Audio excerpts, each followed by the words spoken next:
This video is sponsored by CuriosityStream and Nebula. Hello and welcome to yet another What's in My Bag video. It's been 2 years since I did a What's in My Backpack video, and for the first time in this series, I'm not showcasing a backpack. I've actually switched from using a backpack for pretty much my whole life to a brand new bag. So in this video, we are gonna go through my bag, what's in it, what I carry with me on a daily basis when I go about my work, my EDC, the things that are not in the bag, but on my person. And I'm also going to explain why I switched over to this weird looking bag instead of sticking with my tried and true backpack. And I think we're actually going to start with this. So this is an Ortlieb city commuter pannier bag for a bike. And it's got this killer feature here, which is the ability to automatically hook on to a bike rack. So if you have a bike with a rear rack, this can just clip on. It's got this cool quick release system, so it can just easily be put on there, but once it's on there, it is completely secure. So the reason that I'm using this, which you may have seen me talk about in other videos, is that I recently bought an e-bike and I've been commuting to a downtown office about 44 miles round trip on the days when I'm not in the studio filming. And I love doing that, but biking with a backpack in the summer is a recipe for becoming a complete hot, sweaty mess, no matter what kind of backpack you get. So this thing's killer feature is the ability to go onto the rear rack and allow me to bike with having nothing on my back, which is pretty sweet. It's also completely waterproof, so even when I've been caught in rainstorms, I don't worry about all the stuff inside. Anyway, let's talk about what I'm packing on a daily basis. So the main thing about this bag is it's pretty much just one big cavernous space on the inside. There are a couple of pen holders, there's a couple of hidden pockets, but in terms of bags with like secret tech and all the stuff, this doesn't really bring that to the table. It's just sort of cavernous space that hooks onto your bike. But it is pretty big, so I'm able to fit pretty much everything that I need on a daily basis into it. So that includes a 16-inch MacBook Pro. A couple of years ago, I had this brief flirtation with a Windows laptop. That was very brief. This is just so much better in terms of portability and build quality than any Windows laptop I have tried. So even though I am still a PC user when it comes to the desktop side, I'm full on Apple when it comes to anything portable. We also have the 11-inch iPad Pro, and on a lot of days, if I'm just gonna go to a coffee shop or something, I will often not bring the laptop because this thing functions as a pretty complete laptop replacement as long as I don't need to edit or do some kind of like photo manipulation or anything. If I'm just researching, I did a whole video about this earlier this year. This thing is actually perfectly adequate for research, and in some cases even better than the MacBook because of an app called Command, which allows me to highlight passages in my browser and then send them over to Notion via a pretty cool integration. I've also found that the Apple keyboard case is actually really nice. My hands are kind of big, so at first it took me a little bit to get used to the keyboard here since it is smaller than a standard size keyboard, but now that I'm used to it, I can type pretty much as fast as I can on my regular mechanical keyboard, and because of the pencil, it's great for if I want to draw or take handwritten notes.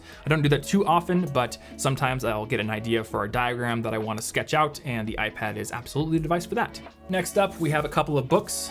This is A Random Walk Down Wall Street, and then we have Seth Godin's The Dip. Highly recommend this book. I actually reread this book very recently because I was contemplating whether or not to quit something in my life, and I'm gonna be doing a summary video of this book pretty soon, so get subscribed if you wanna see my take on it, but also you can read this book in like an hour, and it's very well worth your time.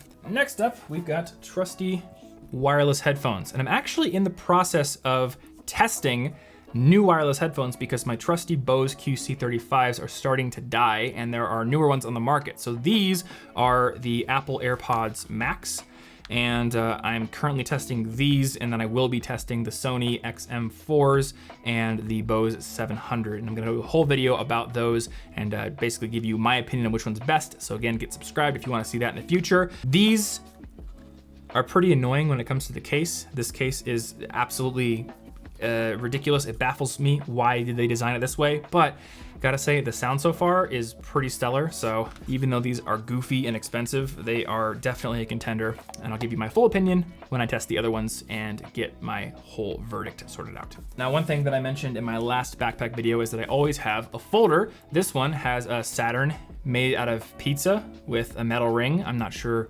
why, but it's always good to have a folder in your backpack, even if you're a completely digital person, because you're always gonna come across random bits of paper that you may need to save. I've got like floor dimensions for my house in here from a long time ago, but most recently some receipts for some things that I need to expense later on. So keep a folder in your bag and your life will be better. A clean canteen water bottle, always good to have. This is usually living on the water bottle rack on my bike, but it's in my bag right now. And finally, chargers. One for the MacBook Pro. Oh, I will show you this thing. I don't know if you can zoom in very well on it, Tony. I don't know where to get this, but you can get this little hippo thing that goes in the end of your cord. It just keeps the USB-C connector from getting bent and fraying that cord connection. I got it as a stocking stuffer a couple years ago for Christmas, so I don't know where you'd get it, but it's great, and I was gonna mention it. And last but not least for the bag, a pen. So that is the stuff that lives in my bag every day. Let's now move into the other bag that I keep with me, because basically every time I go somewhere, I also have this bag, which is just one of those like cheap drawstring bags, and it's just my workout bag. So there's a couple of interesting things in here. First and foremost, because I work with a coach who is in Springfield, Missouri, and I'm in Denver, Colorado, I have to film my sets when I work out so I can send them to him for critique. So I've got this cool little contraption that gives me a super portable, tall tripod that fits right into this bag. It is the Switch Pod, which was actually created by my friends Pat Flynn and Caleb Wojcik, and it is one of my favorite pieces of video gear ever made. It's kind of like the Gorilla Pod if it was even better, paired with the selfie stick that comes with the Insta360 360 camera. And on the end of that is just a really cheap phone mount that I got from Amazon. So by basically taking the selfie stick and screwing it into the bottom of the Switch Pod with the twist rod here, you get a tripod of sorts. And then this thing can telescope. So when I'm in the gym and I need to film a squat set or a deadlift set or anything else, I can create this tripod and then break it down so it fits into this tiny little bag. Also within this bag, we have got a lifting belt, which is great if you're doing heavy barbell training. This one's from Amazon, it's Pro Fitness. It's pretty cheap, but it gets the job done. We also have some wrist wraps. These are great for supporting your wrists when you're doing heavy presses or heavy bench presses. So those always go with me. And I didn't know these existed until my coach told me to buy them. You can get 1.25 pound plates. So if you're doing something like shoulder press, where your gains typically don't come 5 pounds at a time, these allow you to go up just 2.5 pounds, which means you can keep the rep range that you are doing with your programming while still going up consistently in weight every week. So that just leaves the EDC portion, which stands for everyday carry. And there are a few things that I do carry on my person, which are interesting. So we're gonna add them into this video as well. And the first thing is the phone. So, you know, phones aren't all that interesting, but I will say that I did opt for the iPhone 12 mini when I upgraded my phone earlier this year. And hot take, the mini is the best size of the iPhone. If you haven't tried it, seriously, give it a try. It fits in your pocket so much better, and it's just the best size of phone. But cooler than the phone is this little MagSafe wallet that you can get for Apple, which slaps onto the back of it and gives you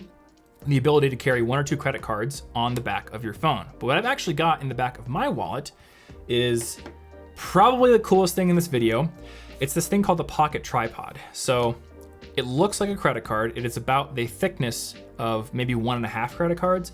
But if you transform it like this, you get an instant tripod. So if we put it down here and we slap the phone in it, now you have a tripod. Well, hello there. So you can easily film something. And I was actually filming a little bit of footage for my headphone review video in the coffee shop today. Next up, we have the AirPods Pro, which are one of my favorite things that I own, actually. These things last forever in terms of battery, and the noise cancellation is a game changer when I'm in places where I don't necessarily have my big headphones, but might need some cancellation. So love having these. They're pretty much always in my pocket. Additionally, always in my pocket is this pocket knife. So I usually keep this in my left pocket. It's great for opening boxes. And this is the Ontario Knives Rat 2. And I guess RAT stands for Randall's Adventure Training. I'm not sure who Randall was, but he makes a pretty good knife. It's like $20. I've bought this for a Christmas present for several different people, and I've had this one myself for probably 3 or 4 years now. It's a great knife. Sharpen it sometimes. Just useful tool. Speaking of useful tools, this one on my wrist is probably one of the most useful ones that I have. So the Apple Watch, number one, tells the time, gives me the weather, but also tracks my exercise. And as you can see, I have not yet done enough exercise today, which is not good for me because I'm currently in a fitness competition with Brian from Real Engineering. So I will be going to the gym right after filming this so I don't fall behind in that competition. But in addition to the exercise tracking here, I have the ability to tap one button and get to my voice memos. So I'm constantly recording voice memos. I've got tons of ideas for videos. And like I said in my iPhone apps roundup video from last week, I do like using Otter more than the built-in voice memos app. But if I'm driving or if I'm on the bike and just don't have quick access to my phone, I'll hit this, and in a pinch, I'm able to record my thoughts and save them so I can turn them into a video or a song idea or what have you. That brings us to the wallet. So this is a Dash wallet, which I believe is like 20 bucks. I got mine on Amazon. It's a pretty cool minimalist wallet that actually holds quite a few cards. But before I talk about a few that are in here, I do want my editor, Tony, to talk about his wallet because it is honestly cooler than mine. All right, so with this wallet, it's called, I think it's called the Sacred or Sacred wallet. I don't know how to pronounce that, but this wallet is a wallet I got in Canada when Tom and I went a couple years ago. And the cool thing about this wallet is that it keeps everything inside a little slit. So when you actually need to get your cards, there's a little button right here in the bottom. All you do is pull down and your wallets shoot up. And the cool thing about this is you can fit up to 5 cards in this wallet, but then if you need additional little bit more space, what you do is just open it up and you have a little bit more space if you wanna put some money right here in this little flap, and then just extra card slots. Anyway, in my wallet, which is way too full of cards for that wallet, I think, there are a couple of interesting cards that I will point out. So recently I switched over to the SoFi card for my main credit card. The reason I'm using this one is it gives you 2% cash back as long as you use it to buy stocks. And I was using the Capital One Quicksilver card, which gives you 1.5% cash back. So as long as I'm investing my rewards, I'm getting 0.5% cash back on every single purchase when I use this card, so it's now my main card. Another cool card, actually probably a cooler card, is the Carrot card. So this is a credit card specifically for creators, and it gets me a pretty decent percent cash back on tech and travel. But the coolest thing is I got to engrave my little sunglasses llama right onto the front of the card, and they actually let you engrave pretty much any design you want. So this is probably my favorite credit card. It's also metal, so I try not to drop it because it's basically like a throwing star. Last but not least is this Canadian $10 bill, which is of pretty much no use to me except for the fact that it contains hidden guitar picks. So that is pretty much my EDC. There's also some keys. You can get these at your local hardware store, though they probably will not be identical to mine. At least that's how I would like it.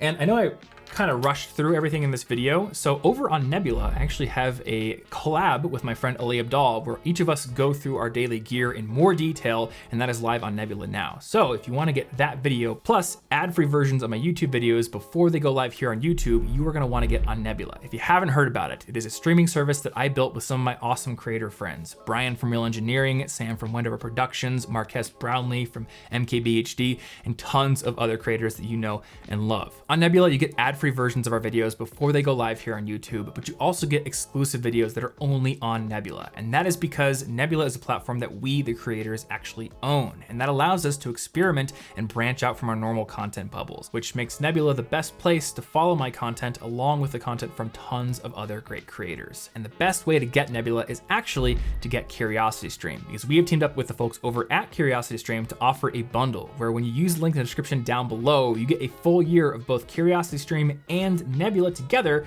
for over 26% off the normal price, less than 15 bucks a year. And for that price, not only do you get access to Nebula, but you also get access to all the high quality documentaries on CuriosityStream. There are thousands of them. CuriosityStream is the best place on the internet to get documentaries. And one that I have to recommend this week is actually Nick Offerman's History of the Home. Number one, Nick Offerman is my home's patron saint. I've got a picture of him over my fireplace, so always got to give a shout out to my boy, Nick Offerman. But also, I've been doing a lot of work on my own home studio studio recently, so I thought it would be a great recommendation for you. And in addition to that documentary, there are thousands of others covering history, nature, science, technology, so it is a great platform for expanding your knowledge. And again, once you get that, you also get access to Nebula. So once again, use that link in the description down below to sign up to get a full year of both CuriosityStream and Nebula for 26% off. And in doing so, you'll also be supporting my channel and a ton of other great educational creators. Thanks as always for watching. Hopefully you found something interesting in this video. It's always a pretty interesting format to do, and maybe you found something that you're gonna be adding to your bag or EDC, or maybe